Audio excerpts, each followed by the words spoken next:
La siguiente transmisión es apta para toda la familia. Contiene closed caption y es financiada con recursos del Fondo Único de TIC.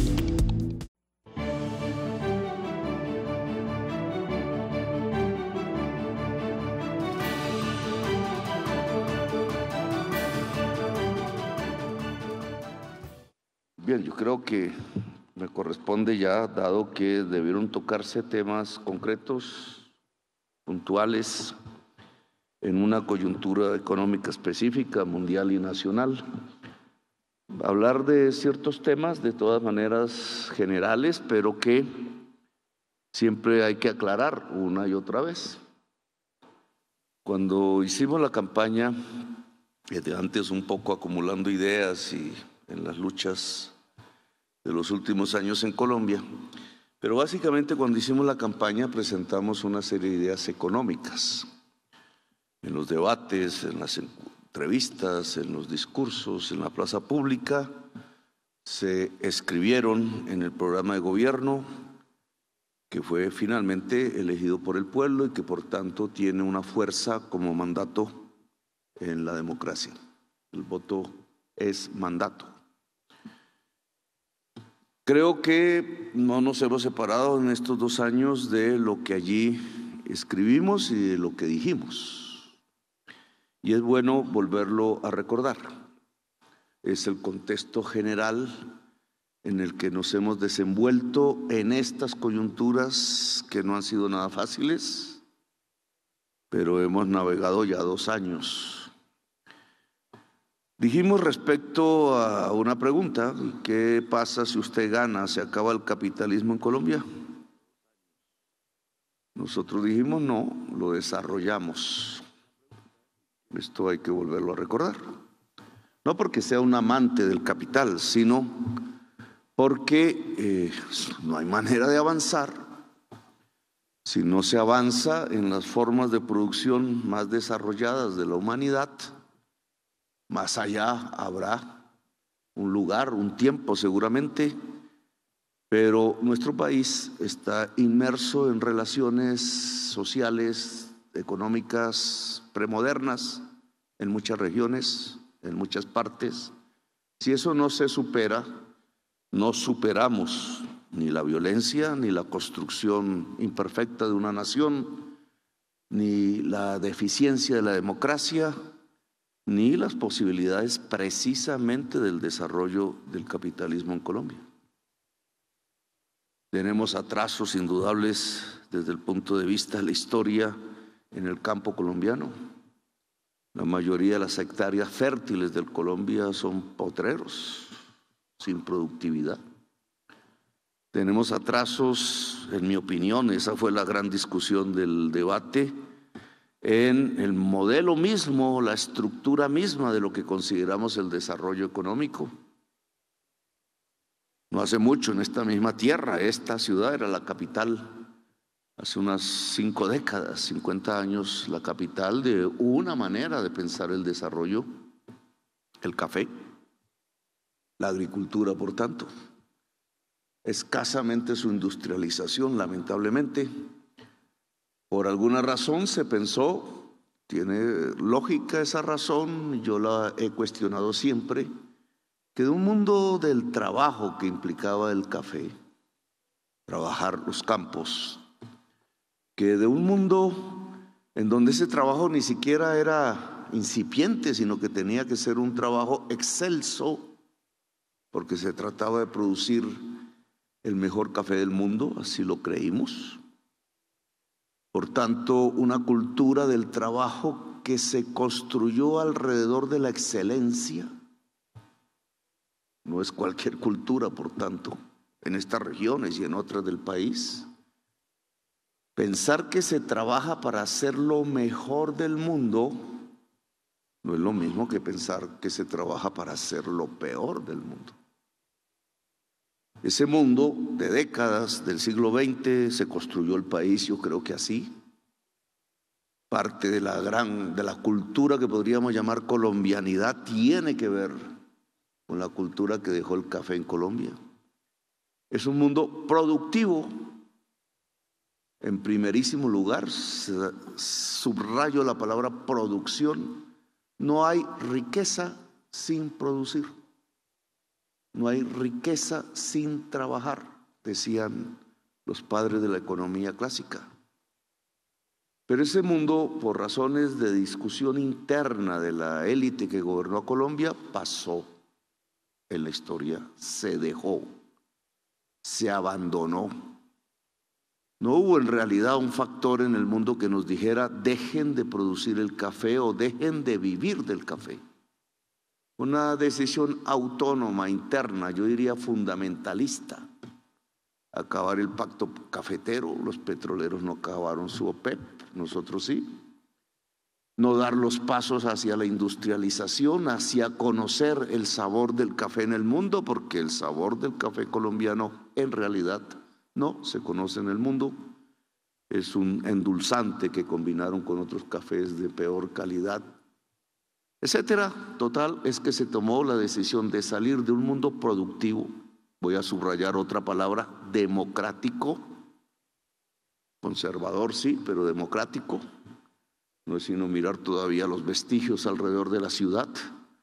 No hubo un monopolio del café, no hubo un oligopolio del café, no hubo un cartel de cafeteros, unos más ricos que otros sí, pero centenares de miles en realidad se distribuyeron en primer lugar los beneficios cafeteros de la producción y en segundo lugar, a través de una serie de mecanismos institucionales, financiaron el Congreso de la República, el Estado colombiano, la política, una manera de entender y una cultura. Eso se acabó prácticamente. No se acabó la producción de café, se acabó su predominio, su eje estructurador de una economía. Pasamos a otra cosa en 50 años, la que aún vivimos y que en mi opinión ya se agotó. Se agotó antes de la pandemia, si miramos un poco las estadísticas. Tuvo su boom en el año 2013, su máximo, pero de ahí para acá ya no es, ya han pasado 10 años. Y nos demanda cambios. La palabra cambio aquí me parece es paradigmática, es fundamental. Es un mundo de extracción, no de producción. Extraer lo que ya está en el suelo, no producir lo que no está en el suelo y hay que hacer a partir del trabajo.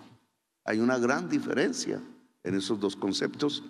La diferencia es de magnitudes de trabajo, de magnitud de conocimientos, aunque me han criticado esta frase, obviamente, las personas que trabajan en ese sector.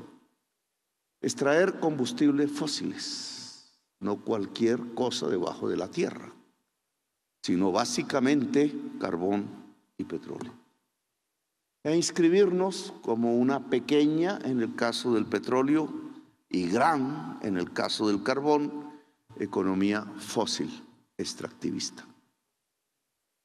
No es mucho el trabajo que se necesita. Mientras el café podía explicar 1,5 millones de puestos de trabajo, el petróleo y el carbón solo explican 150,000 puestos de trabajo. Medido en puestos de trabajo, la diferencia es absoluta. Si la economía política aún se estudiara en las universidades, se diría que el país era mucho más rico por el café, en tanto trabajaba más, que por el carbón y por el petróleo, donde trabaja menos.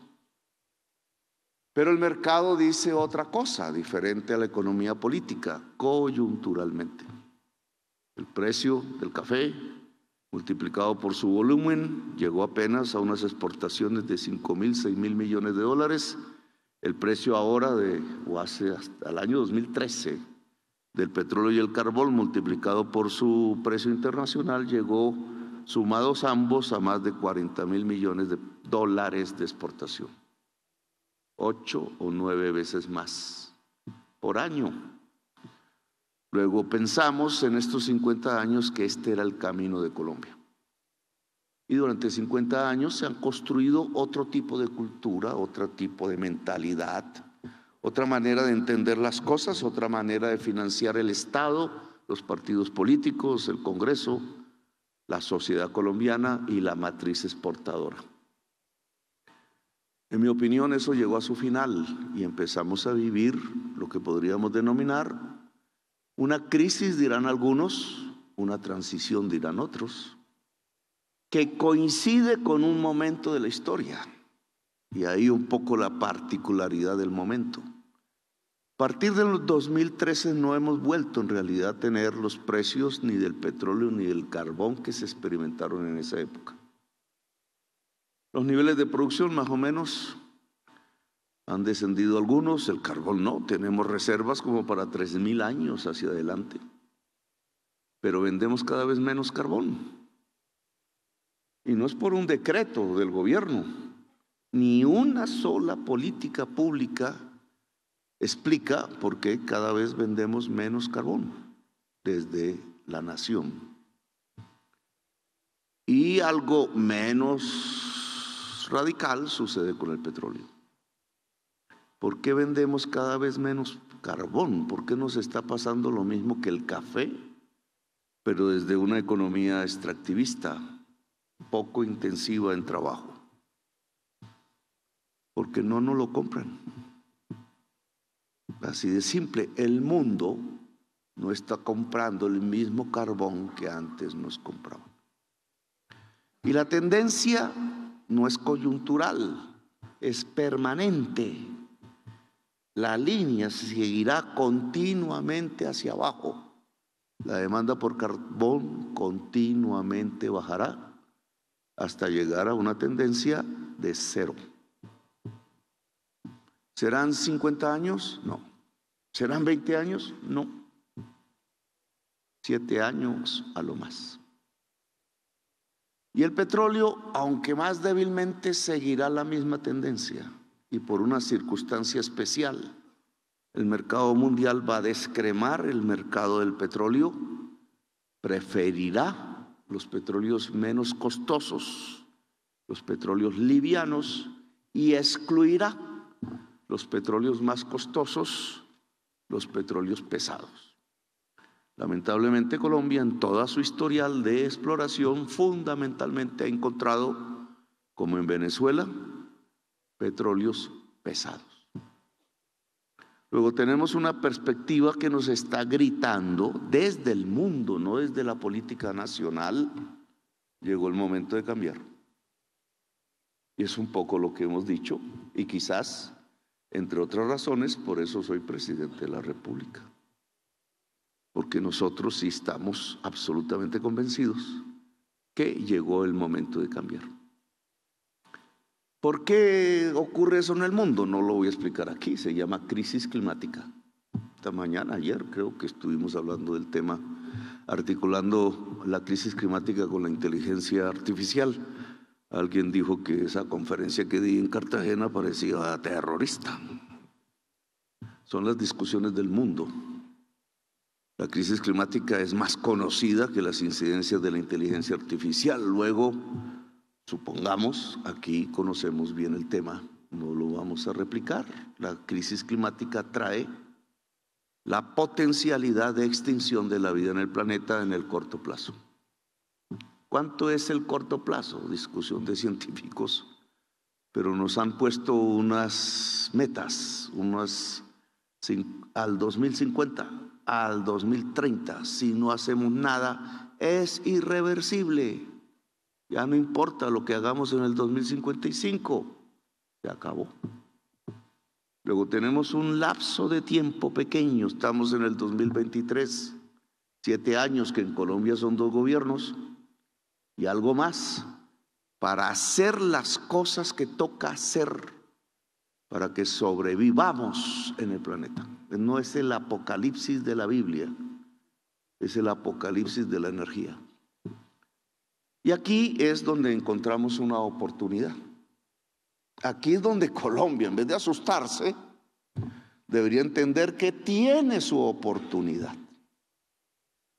Estos son temas todavía generales, pero ya tocan con cómo nos reactivamos. Si está muriendo una economía, tiene que aparecer otra. Esa es la definición de la crisis. La crisis es cuando lo viejo desaparece y aparece lo nuevo, aún sin lograr consolidarse, aún amarrados a los viejos, no a los viejos en edad, sino a lo viejo, y aún sin coger lo nuevo con propiedad. Esa es la cultura de la crisis, la manera como se experimenta. Pero nosotros vemos en lo nuevo una enorme posibilidad para Colombia, no en lo viejo. Se llama la descarbonización.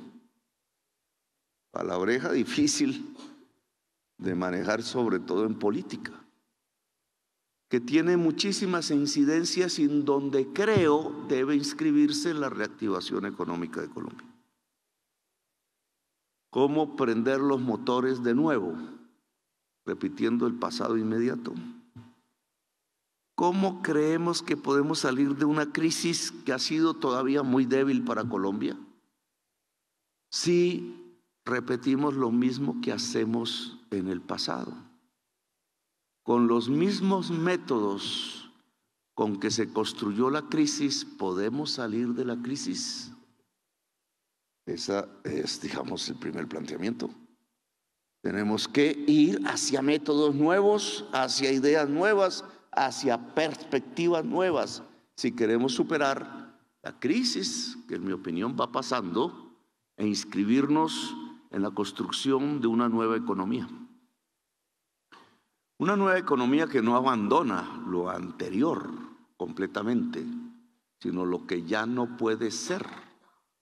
Una nueva economía que no está diciéndoles socialismo. No sé qué pasará con esas palabras en 20 o 30 años.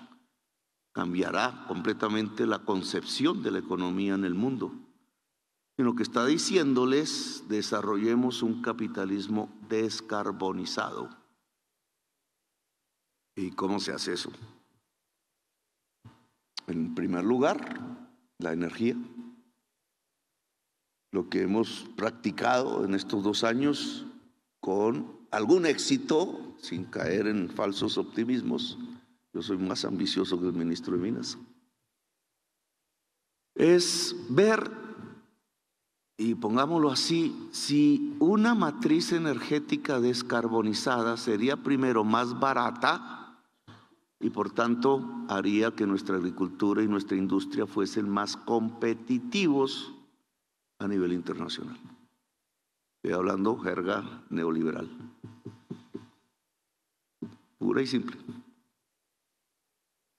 Yo preguntaría, y aquí creo que se discutió el tema energético, una matriz descarbonizada, es decir, sin carbón y sin petróleo, ¿sería más barata para la producción y por tanto para los costos de producción que la que tenemos? Pues yo me he puesto a mirar los cuadros que me han dado, las informaciones que tenemos, los números. Tenemos un precio para, creo que los cuadros los presentaron, yo tengo un cuadro muy bonito, no sé si se pueda presentar. ¿Ya se presentaron? Bueno, ahora me lo pones. Si miramos los costos reales en pesos, en los últimos 5 años, no en la coyuntura, para no caer en trampas o manipularlos a ustedes, los últimos 5 años de las formas tecnológicas de generar energía eléctrica en Colombia, en otros países quizás sería diferente, lo que obtenemos es una realidad de lo que no debemos seguir haciendo y lo que sí tendríamos que ir profundizando en el corto plazo, con las inversiones que se necesitan en unos casos y las desinversiones que se necesitan en otros. Ya creo que ya se demoraron ahí. Entonces, nuestra energía más barata se llama agua. Compite con el carbón por la abundancia de carbón en Colombia. Es la más barata. A veces sube un poco, depende del clima.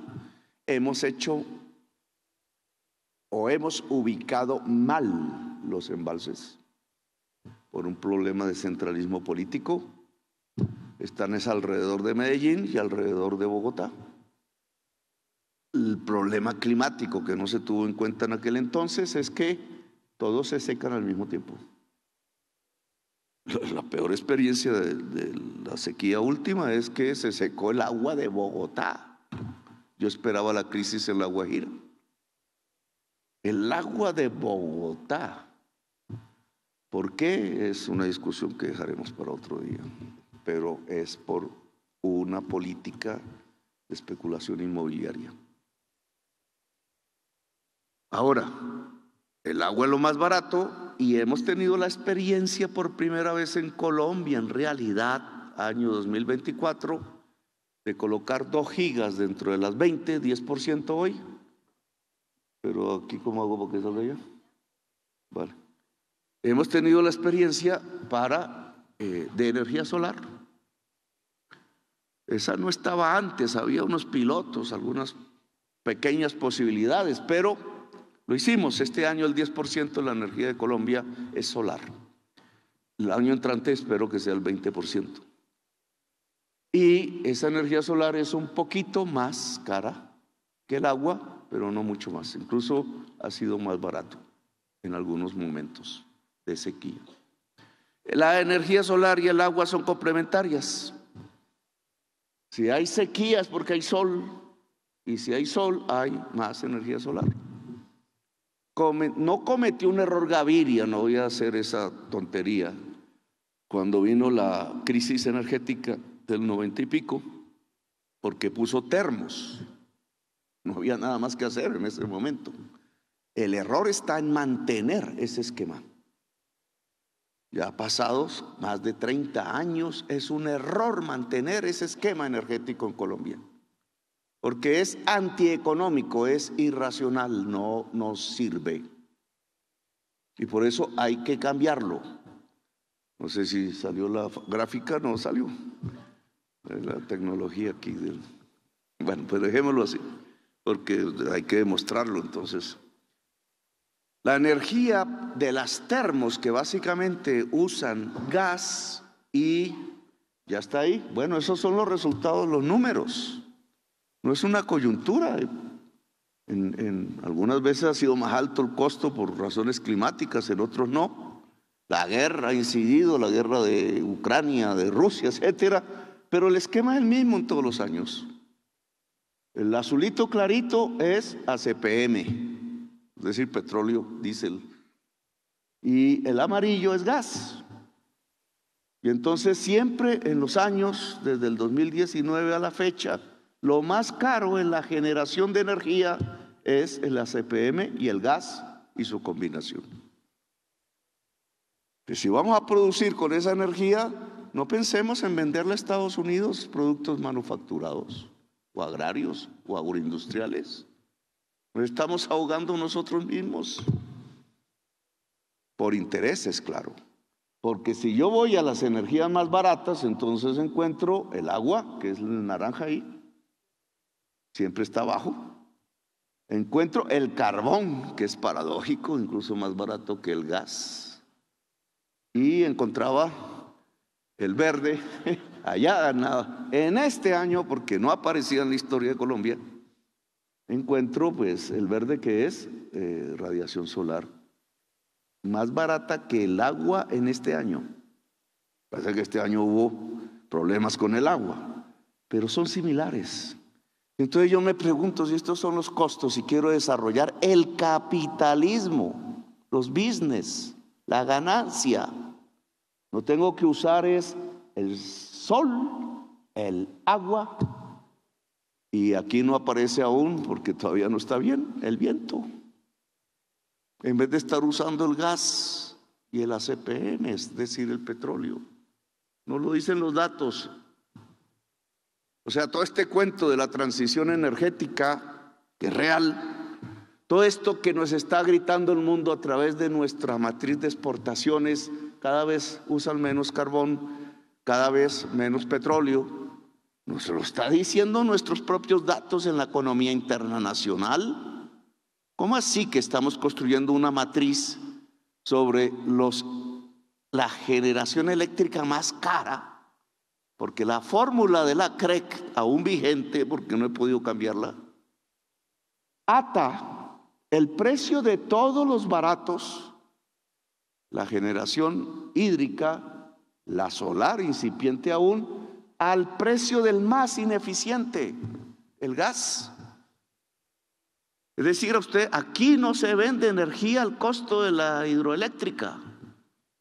Aquí, a pesar de que toda la energía pueda venir de la hidroeléctrica, podría venir de la geotérmica, porque tenemos aquí mismo, debajo de este sitio, el magma cerca de la superficie, si no habría termales. A pesar de eso, aquí se está pagando por kilovatio hora el precio de la energía del gas importado en Barranquilla. Porque la fórmula es una fórmula ricardiana. Me aburrió los de la CRE con esto.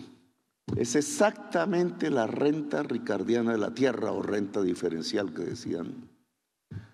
Porque se liga al más ineficiente el precio de mercado. Eso no se llama capitalismo. Esto es un sistema, una fórmula matemática para capturar rentas, no ganancias medias, no la tasa media de ganancia, sino rentas excepcionales de toda la economía nacional y de todos los hogares de Colombia para 6 generadoras hídricas. Porque el que gana no es el del gas allá arriba, él tiene unos costos muy altos. Si él pone el precio, apenas se mantendrá en el mercado. Los que ganan son los de los costos inferiores, porque a esos costos inferiores venden con el precio de arriba del más ineficiente del gas. Pues fíjense en cómo una transformación hacia energías limpias le daría una enorme competitividad a la economía colombiana. Y por eso, como parte de la reactivación económica, porque esto es para allá, no es para dentro de 20 años, he pedido que se cambie la fórmula de la CREC lo más rápidamente posible antes de que nos tumben el otro comisionado, porque eso ha venido sucediendo, que cambie la fórmula para que la energía eléctrica se le cobre a los colombianos, a la industria, a la agricultura, de acuerdo a sus costos medios no, a sus costos por tecnología, más la ganancia media, más la capacidad de reponer el sistema. Eso bajaría sustancialmente esa tabla, porque desaparecería el amarillo y el azul clarito. Desaparecería significa una política pública en donde se le pueda decir a los empresarios de las termos, bueno, les ayudamos a pasarse a ser granjeros solares o algo por el estilo. Se llama aumentar la competitividad, porque este es un costo fundamental para la industria, el costo de la energía eléctrica. Le hemos pedido, y hay que hacerlo públicamente, que no solo esto varíe, sino que se premie la autogeneración eléctrica limpia. Con las normas que tenemos, si un empresario cualquiera, el señor de este hotel, decide hacer algún experimento con la geotermia y alimentar su energía del negocio con la geotermia limpia, que es limpia, entonces a él le cobrarían transmisión eléctrica, le cobrarían comercialización y le cobrarían generación. ¿Y por qué si él está autogenerando? ¿Por qué si él no está transmitiendo la energía por los cables del sistema interconectado nacional? ¿Por qué distribución? ¿Por qué comercialización si él mismo está consumiendo su propia energía generada? Las normas nuestras no contemplan el mundo de hoy, contemplan el mundo del pasado. La autogeneración es autogeneración y no debe cobrar ni transmisión, ni comercialización, ni distribución, y el costo de la generación va de la mano de los costos del empresario que decide la autogeneración, que podría ser un ama de casa en su casa, porque es lo mismo a escala diferente. ¿Y por qué no puede poner el techo de paneles solares si tiene el recurso o si le ayudamos? ¿Y por qué tiene una empresa que cobrarle la transmisión, la distribución? si es que él no está usando la red interconectada nacional ni las empresas de comercialización y distribución. Es otro mundo, la autogeneración eléctrica. ¿Y qué pasa si el mundo empresarial industrial, podría ser en alguna medida el comercial, autogenera energía eléctrica limpia donde más se puede? Esos costos son menores. Y las presiones sobre la demanda en fósiles, en vez de crecer, disminuyen. Es la transición, es la descarbonización de la economía. Voy a poner un ejemplo, no sé si lo mencionaron, el aluminio verde en Tolú. ¿Se mencionó aquí? Bueno, ese es un ejemplo que siempre coloco. La empresa antigua de Francia de energía eléctrica, que sigue siendo pública francesa, EDF, quiere hacer aluminio verde en Tolú, aprovechando que ahí está el puerto para exportar. El aluminio como materia prima lo trae Brasil. Y se le ha ocurrido en los números que le es muy rentable traer la materia prima de Brasil por barco a Tolú y ahí hacer el procesamiento industrial para convertirlo en aluminio y exportarlo, porque le podría poner a ese aluminio el apellido de verde. Y resulta que el aluminio en el mundo se vende, sobre todo por los chinos que tienen el mercado mundial, hecho con carbón. Y entonces en su análisis empresarial la empresa dice, alrededor de Talud, con la generación de Urrá, con la granja solar que podemos poner aprovechando el sol, autogenerando, podemos garantizar que el aluminio que se produzca cerca de Tolú, con aluminio, con materia prima brasilera, sea verde, y entonces se vendería más en el mundo. Los franceses han descubierto algo que parece no hemos descubierto mucho los colombianos, que descarbonizar hace ganar el mercado mundial, por ahora. Después habrá una competencia entre lo descarbonizado, pero ahora es la gran ventaja para entrar al mercado mundial si se puede vender mercancías descarbonizadas, es decir, sin utilización de materiales fósiles como el carbón y el petróleo o el gas. ¿Y saben a qué grado llegan las cuentas de los franceses para exportar aluminio verde? A una cantidad tal que reemplazaría las divisas que hoy tenemos por exportación de carbón, que va en descenso. Es decir, que si se permitiesen las posibilidades de la descarbonización en Colombia, podríamos transformar nuestra matriz exportadora. Ya lo estamos haciendo. Pasa que la prensa no nos lo muestra mucho. Pero cuando se observan las partidas de la exportación, caen los fósiles un poco más rápido que lo que yo quisiera que crecieran las mercancías no fósiles, o por lo menos no del extractivismo fósil, que aquí llaman no tradicionales. 10.000 millones de dólares va. Están creciendo al 11% en volumen, y creo que ya no recuerdo, el 7 o 6 en dólares.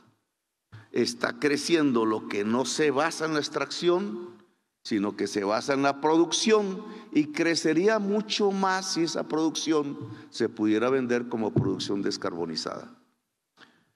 Luego aquí tenemos toda una oportunidad en la reactivación, porque si logramos combinar inversiones, que creo que aquí se ha hablado, forzosas, con una ley de financiamiento que el Congreso tendría que aprobar, ambas, que son leyes, pero organizadas alrededor y dentro de la transición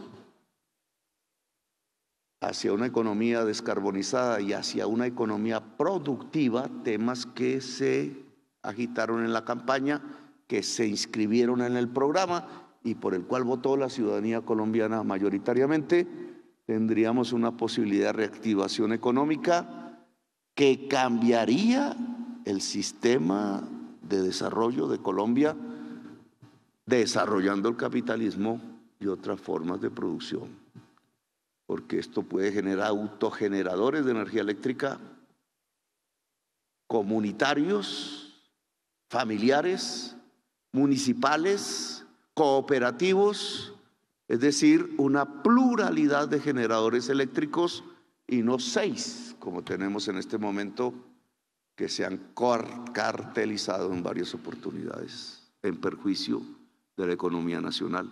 Se podrían tener millones de generadores de energía eléctrica limpia en el proceso inmediato del desarrollo de este tipo de economía. Entonces, este tema finalmente tiene que ver con que queremos una reactivación económica, sí, que lleve inversiones a unos sectores productivos, de acuerdo a nuestro programa de gobierno: agricultura, agroindustria, industria, turismo. El turismo es un servicio. Dentro de la industria, vivienda. Agricultura que contemple la producción de alimentos, no la explotación de la tierra de manera ineficiente como la ganadería extensiva, y que al contemplar la producción de alimentos le dé el suficiente peso social y político a los productores de alimentos en Colombia, entre ellos los más, el campesinado del país. Por eso hemos hablado de una reforma agraria. Queremos, esas inversiones forzosas ya existen hace tiempos. Esto no es un invento nuestro.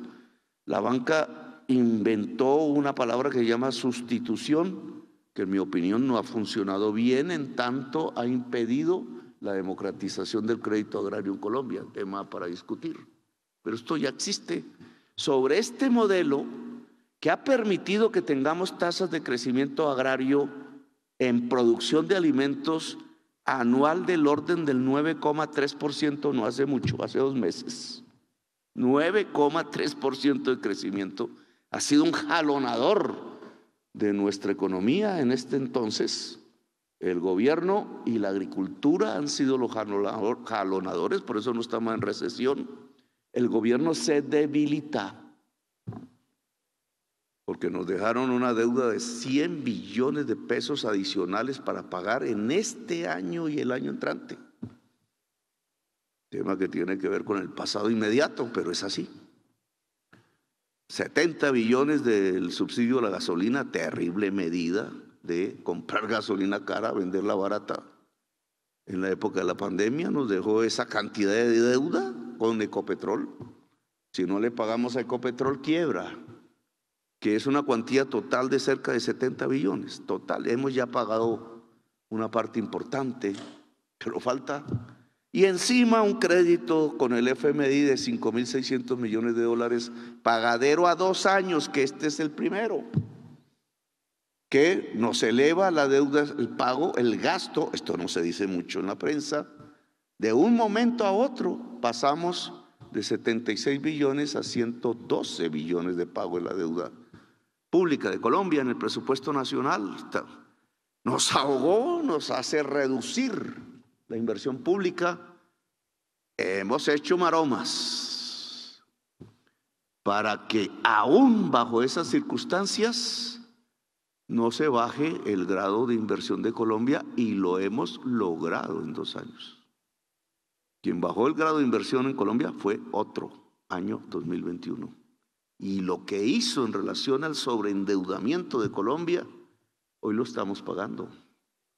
Y como disminuye la inversión, que no es una buena noticia para una reactivación económica, es que queremos ir al Congreso con 2 proyectos o 2 bloques de proyectos.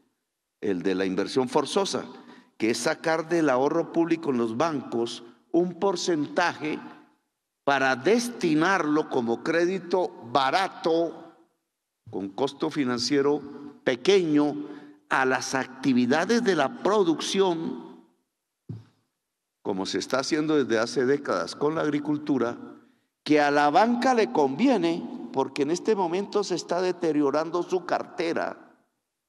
Y la crisis mundial hace un estornudo más fuerte, pues tendríamos una crisis bancaria, que es la primera demostración de una crisis siempre. Ya en el 98 lo vivimos. Yo la trataría de manera diferente, pero una manera de mitigarla es que el ahorro del público que está quieto en los bancos o la cartera que se está deteriorando de manera creciente por la tasa de interés alta, la podamos mitigar a partir de llevar una parte de ese ahorro público a Bancoldex, a Banco Agrario, o Finagro, al Fondo Nacional del Ahorro, para traducirlo hacia los sectores de la producción industriales, agrarios, de mejoramiento de vivienda e incluso yo diría de turismo, porque es lo que nos puede reactivar económicamente. ¿Perdería el banco ese dinero que no es de él, es del público? No, porque nosotros se lo devolvemos con tasa de interés modesta. Es una forma de bajar el costo financiero. Aquí hemos hablado, o en ese cuadro habíamos hablado, del costo de la energía. Aquí estamos hablando del costo financiero. Si se reduce el costo financiero, el costo de la energía, competimos. Y si lo hacemos es en la producción, que es la generadora de la riqueza. Y si esa producción la estamos llevando es a la descarbonización, pues lo que estamos construyendo es la nueva economía en medio de la crisis económica.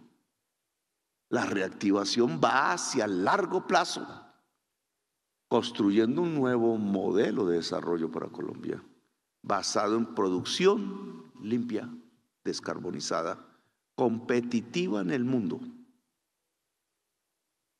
Ese es básicamente el criterio que hemos manejado en esta política. Ahora, hablarán que no es bueno que el Estado se meta en la asignación de los recursos del ahorro del público porque es mejor que la banca lo haga. Tesis neoliberal. Pues en momentos de crisis no es bueno que el Estado no se meta, porque si solo el mercado queda, lo que vamos a ir obteniendo, si algo sale mal en el mundo, como el lunes pasado, es que se caen los bancos. Y si se caen los bancos, el dominó nos arrastra a todos en una crisis real de recesión que este gobierno ha evitado en estos 2 años con relativo éxito. Incluso las señales actuales son de reactivación, no de recesión. Una discusión con la banca que creo que ha sido buena. La banca no la veo enemiga de este proyecto. Una discusión con los fundamentalistas ideológicos, sí, pero una posibilidad real de asignar recursos a la producción, sí, porque lo queremos. Nosotros lo dijimos en campaña, cambiemos una economía extractivista y pasemos hacia una economía productiva, porque tendremos más trabajo, tendremos más saberes, tendremos más riqueza que un mundo que se está muriendo en este momento en todo el planeta Tierra, la economía fósil. Ahora, con un paquete que es la ley financiera, más impuestos, pues aquí viene una discusión, no sé si también ya se habló en concreto, yo creo que sí. Pero en general, una ley financiera que debe equilibrar el presupuesto que se presentó ya al Congreso de la República. Algunos dicen que quieren devolverlo, no, solo harían profundizar más las posibilidades de crisis y debilitar más las posibilidades de reactivación. Yo le diría al uribismo que no crean esas tonterías. Yo tuve 20 años en el Congreso y sé que eso no sirve para nada. Es discutirla en el Congreso y por tanto en el país. Nosotros lo que queremos es indudablemente que la reforma, voy a llamarla tributaria, pero se llama ley de financiación, ayude a reactivar económicamente. Uno. ¿Qué queremos reactivar económicamente? Lo mismo que hemos hablado aquí. Reactivar turismo interno, porque el internacional lo tenemos reactivadísimo.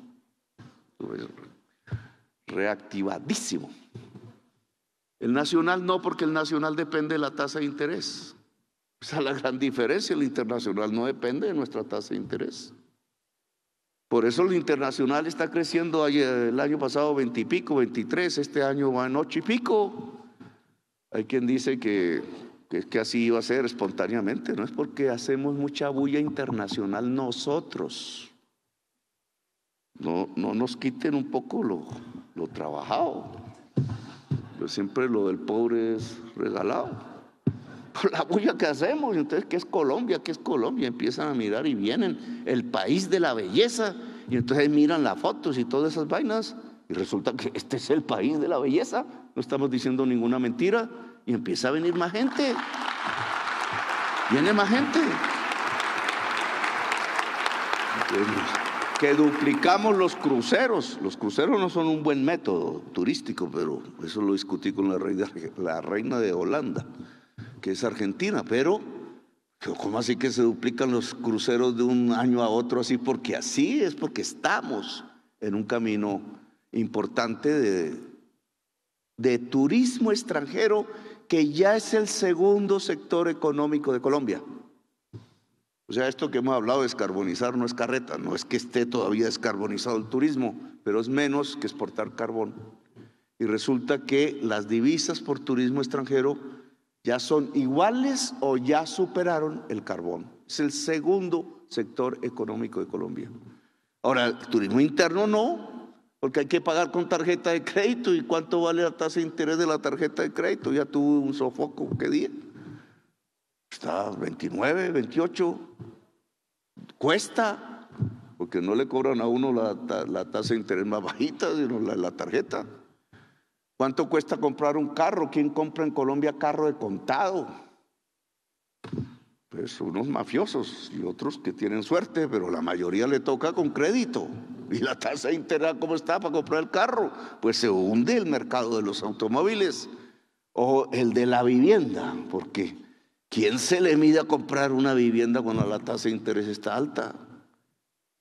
Yo personalmente he salvado de mi casa de vainas en varios periodos cuando me pusieron las multas de 100 millones de dólares y otros. Pero la mayoría de los colombianos están en las mismas. ¿Cómo van a sacar una casa con una tasa de interés tan alta como la que hemos tenido? Viene bajando, pero no lo suficiente. Entonces hay mercados que se deprimen por la tasa de interés. Esto no me lo invento yo, esto ya se lo habían inventado hace mucho tiempo. El determinante de la inversión, decían los neoclásicos, es la tasa de interés. Que no es el único, sí, pero es. Y si hay tasas de interés altas, hay caída de la inversión. Ya lo están sintiendo los norteamericanos y el mundo, y lo hemos sentido nosotros. Pero esa ley de financiación, entonces, ¿puede quitarle impuestos al turismo? Sí. ¿Puede quitarle impuestos, porque una ley de financiación habla de impuestos, a las energías limpias? O sea, el camino que se ha trazado en donde Colombia tiene un enorme potencial. Sí. Solo en La Guajira hay un potencial de 60 gigas. Colombia produce en toda su economía, genera 20 gigas. Solo en La Guajira hay un potencial 3 veces más alto que el que hemos usado hasta ahora toda Colombia. La granja solar de Sabana Larga, en 150 hectáreas de paneles solares, hecha por Isagen, le daría energía eléctrica a toda esta ciudad de Manizales limpia, en solo 150 hectáreas. La hidroeléctrica de Hidroituango duró ¿cuántos años en hacerse? Nos trajo el problemón que todos conocemos y aún no está en su potencial total. Produce 1.2 gigas. En un año nosotros hemos entregado 2 gigas de energía solar. ¿Cómo no vamos a tener un potencial? Y eso con problemas, porque le ponen que la licencia, las corporaciones autónomas están poniéndole peajes, en mi opinión no santos, a la energía limpia en Colombia. Los señores árabes quisieran exportar inteligencia artificial a partir de las energías limpias en Colombia. Ese fue mi discurso de ayer. Aquí hay un poco de artículos. La inteligencia artificial crece sustancialmente la demanda de energía en el mundo. Si es petróleo y carbón, esto se acabó. Tiene que ser limpia.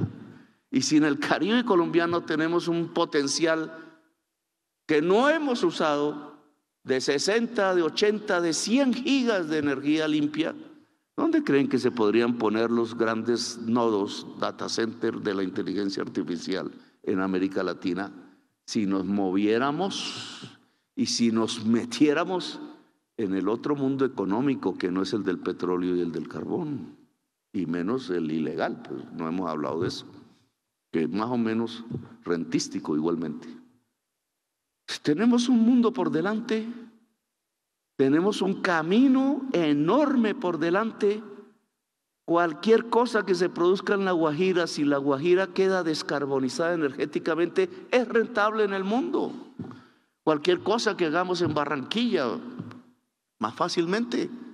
Si toda la matriz es limpia, aquí en esta ciudad, mañana o el martes, no sé cuándo, martes, voy a inaugurar la primera facultad de inteligencia artificial en la Universidad de Caldas. Aquí no votan mucho por mí, porque esto es conservador de larga data. Pero yo como no primero gobernador y alcalde. Si aquí hay geotermia, estamos mirando a cómo sale. Pero si hay geotermia, energía limpia para toda la ciudad. Y hay una facultad en inteligencia artificial con fibra óptica poderosa. Y hay un nevado como el que hay, con sus paisajes y su belleza. Y un pueblo tan decente y culto como este, ¿qué cree que pasaría con el turismo?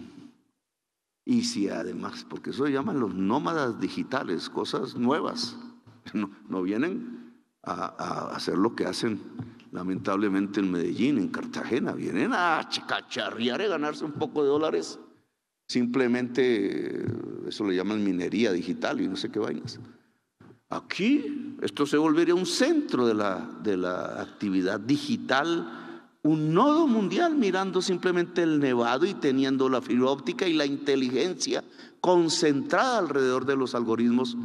Y si podemos bajar al río Magdalena y hay un tren que otra vez carga café, Dorada Chiriguaná, que ya se abrió la licitación, para sacar, porque no se nos ha olvidado, mercancía incluso transportada mundialmente entre el Pacífico y el Caribe, porque por ahí puede pasar.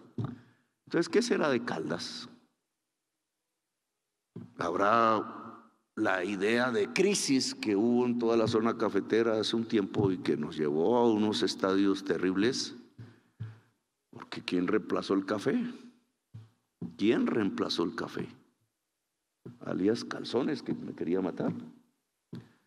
Ahora tenemos una perspectiva: energía limpia, conectividad, inteligencia artificial. Hermano, estamos hablando de una nueva economía para Manizales, pero esto no es solo Manizales, lo pongo como ejemplo.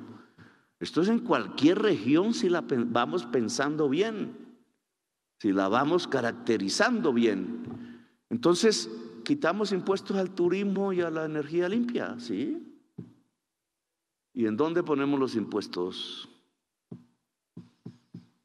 En primerísimo lugar en el petróleo y en el carbón, que la Corte Constitucional no quiso, porque nos tumbó media reforma tributaria, por eso nos toca otra. La tumbada de la media no solo es ingresos, 6 a 7 billones, sino que tiene un impacto. La mala prensa decía que estábamos disparando los gastos de funcionamiento. No, es que cada vez por norma constitucional que se haga una reforma tributaria, una parte de ella va a los municipios a través del sistema de participaciones. Por eso el presupuesto de educación creció de 50 a 70 billones en un año. Ojalá los alcaldes no estén desperdiciando esa cantidad de plata en educación, porque sería una forma de hacer saltar a través de la financiación.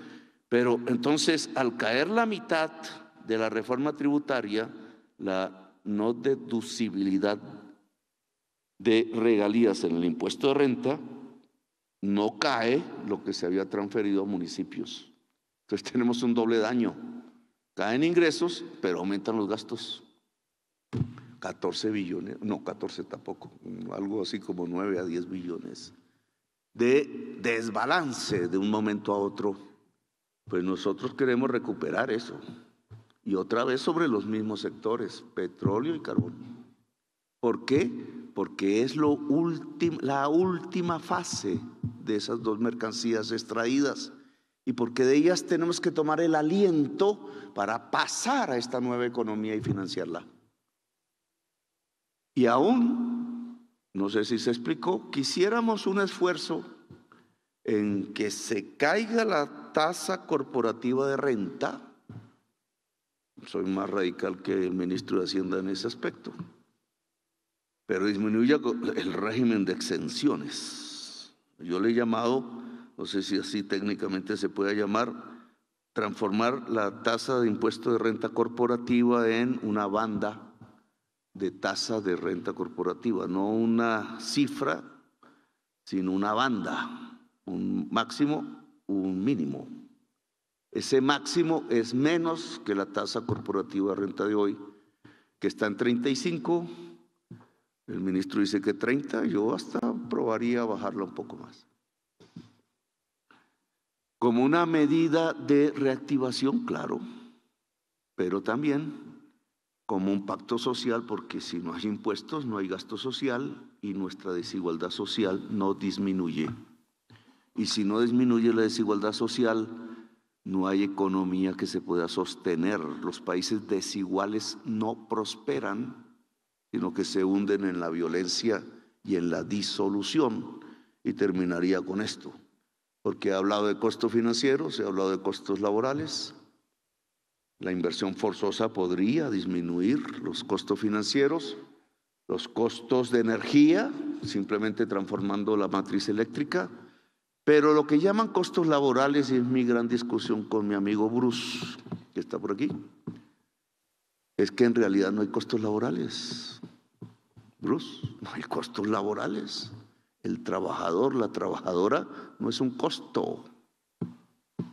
Incluso, en mi opinión, es el eje y el objetivo de la economía, el ser humano. Y ha habido, lo dije ayer, en mi opinión, una enorme equivocación en Colombia, un anacronismo teórico y práctico. Pensar que la ganancia nace de la extensión de la jornada laboral física. Eso es el siglo XIX, esos son los libros de Charles Dickens, que muchas novelas hicieron al respecto. Es imposible aumentar las ganancias ilimitadamente o en una proporción importante, por tanto, aumentar el capitalismo y las empresas y el número de trabajadores, etcétera, pensando que la ganancia surge del aumento de la jornada laboral física o de mantener la que existe, que es la más alta de la OCDE, la más alta. Y tenemos la productividad más baja de la OCDE. Esa paradoja es una equivocación acumulada. Esto no es del último gobierno, lo llevamos así décadas. Pero es una equivocación pensar que el desarrollo económico y la prosperidad de un país se basa en tener la jornada laboral más alta y la peor productividad de 40 y no sé cuántos países de la OCDE, entre esos muchos latinoamericanos. No es por ahí. Y teóricamente se puede demostrar. No es por ahí. Eso fue en el siglo XIX. Pero en el siglo XXI, en el siglo de la inteligencia artificial, que trae unos enormes peligros, que hace multiplicar, dicen algunos, 5 veces la productividad.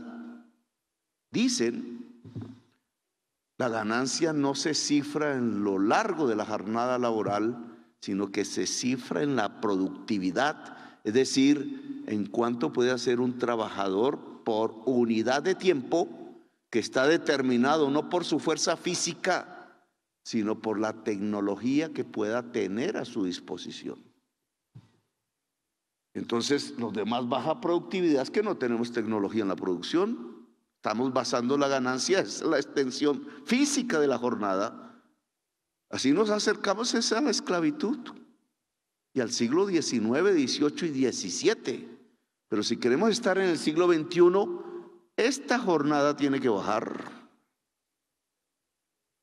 El salario tiene que subir y esta productividad se tiene que elevar sustancialmente. Así es como crecen y se enriquecen las naciones. Eso significa saber, eso significa universidades, porque la productividad es tecnología y la tecnología es saber. Eso significa una mentalidad diferente y eso significa valorar el mundo del trabajo, los y las trabajadoras, que además son las que tienen que manejar las nuevas tecnologías, es decir, tienen que saber. Entonces, por eso la reforma laboral no puede ser vista como un enemigo de la reactivación. Al contrario, los datos, hay un debate, son 2 años, pero si sacamos 1.600.000 personas de la pobreza y 1.120.000 de la pobreza extrema el año pasado, según el DANE, y según el DANE lo que descubre es que es por el aumento de sus ingresos laborales, que para el DANE laboral no es solamente formal sino informal, es decir, el conjunto de ingresos de la parte más pobre de la sociedad. Si eso es así y habíamos elevado el salario mínimo sustancialmente 16% y 12% en los 2 años nominales, que realmente es un incremento porque bajamos la inflación, entonces ¿por qué no se cayó el empleo y se aumentó? ¿Y por qué no entramos en recesión, sino que nos sostuvimos e incluso nos estamos ya reactivando? No tan grande como quisiéramos, pero todas las señales son reactivación. Lo que se nos dijo como contrapartida teórica, los datos no lo demuestran. En cambio, lo que nosotros le propusimos a la sociedad, no es que seamos unos sabiondos, sino que está la discusión política, quedó sustentado en la práctica.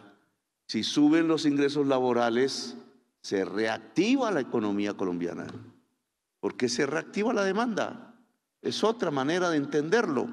Luego, yo veo que si disminuimos los costos financieros, disminuimos los costos de la energía, podríamos pensar en otros, y aumentamos la demanda interna en Colombia y vamos por un camino de descarbonización, aprovechando la ventaja natural de energías limpias que tiene este país. En el momento en que toca pasar a las energías limpias, nosotros construimos otra senda de construcción económica nacional y de prosperidad de la sociedad colombiana. A esto los invito desde el gobierno y tendremos unas amables discusiones en el Congreso cuando afrontemos las leyes de reactivación económica y las leyes de financiación del presupuesto nacional. Gracias por haberme escuchado, muy amables.